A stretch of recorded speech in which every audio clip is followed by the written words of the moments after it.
Welcome back. All right, 5 games on Sunday. Nicely spread out, though. Like, it's not wall-to-wall hockey like it has been on the weekends lately, so that's kind of nice. So 2 p.m. Eastern, 11 a.m. Pacific. The first game of the day gets started at Chicago. It's Minnesota. First of 3 meetings. They'll meet again February 7th as well as April the 7th. Chicago is 7-15 on the season. Over their last 10 games, they are 2-8. Their power play, 10%. They got to get that power play up. 77% on the penalty kill. Maybe if Beauvillier gets acclimated, that'll help. 2.5 goals per game. They're allowing 3.68 goals against per game.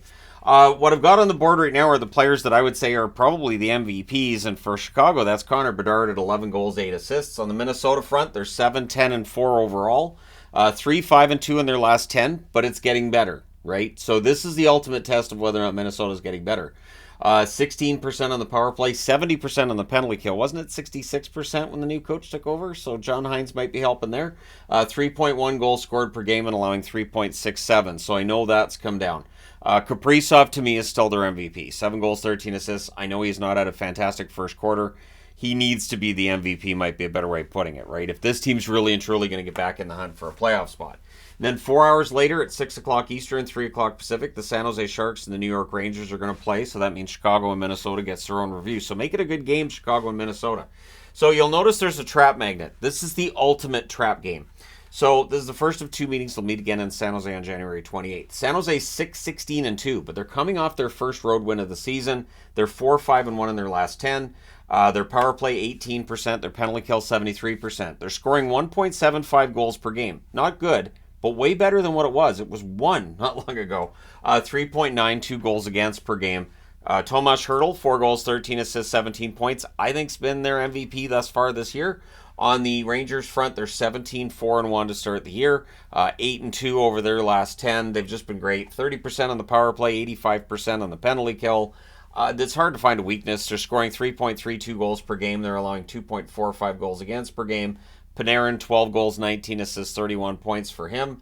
And I think Panarin's easily been their best player.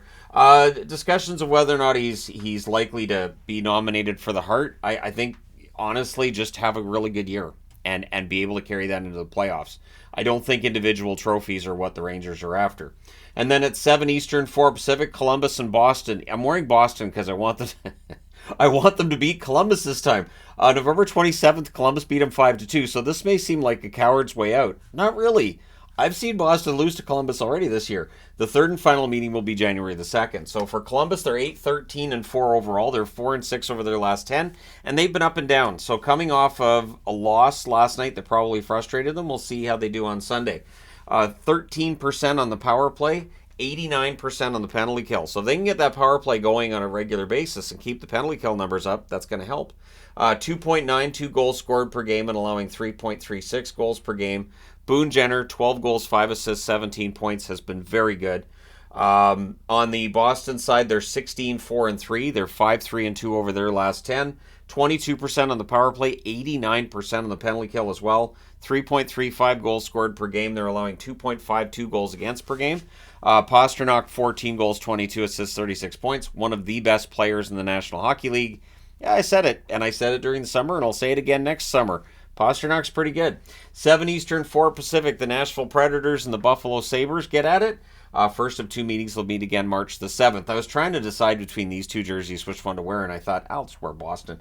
Nashville, 11-12 to start the year, 6-4 over their last 10, and unpredictable, even in game. They had the Rangers dead to rights and then let them up. So 19% on the power play, 73% on the penalty kill. They've got to improve that penalty kill. 3.22 goals scored per game. They're allowing 3.3 goals per game. Forsberg, 12 goals, 15 assists for 27 points, not 17. So we'll just go ahead and change that 17 to a 27.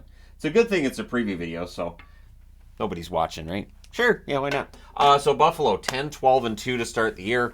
3-6-1 over their last 10. Nothing's going right for Buffalo. It just isn't. 14% on the power play, 81% on the penalty kill. I don't know what happened here. They're scoring 2.92 goals per game. They had such an explosive offense last year. I understand Tage Thompson's out, but even when Thompson was in, they still weren't scoring enough. They're allowing 3.46 goals against per game. Darlene, I think, has been their best player. 5 goals, 15 assists, 20 points. Again, you guys can let me know your thoughts in the comment section below regarding who you think the MVPs are for each team. 8 o'clock Eastern, 5 Pacific, Colorado, coming off of a shootout loss tonight. They're in LA. This is the second of 3 meetings between these teams. On October 11th, Colorado went into LA and won 5-2. The other meeting will be January 26th, I'm assuming, in Denver. The Colorado Avalanche are 15-6-2 overall. They're 7-1-2 over their last 10. You don't want to overreact to the loss tonight against Anaheim, because that was a shootout. Their power play, 21%. Their penalty kill, 85%. They're scoring 3.7 goals per game. They're allowing 2.87 goals against per game. McKinnon, 8 goals, 22 assists, 30 points for him. McKinnon is the MVP for the team. On the LA side, they're 13-4-3 overall, 20% on the power play, 89% on the penalty kill. That's pretty elite, those two numbers put together. 3.85 goals scored per game, 2.35 goals against per game.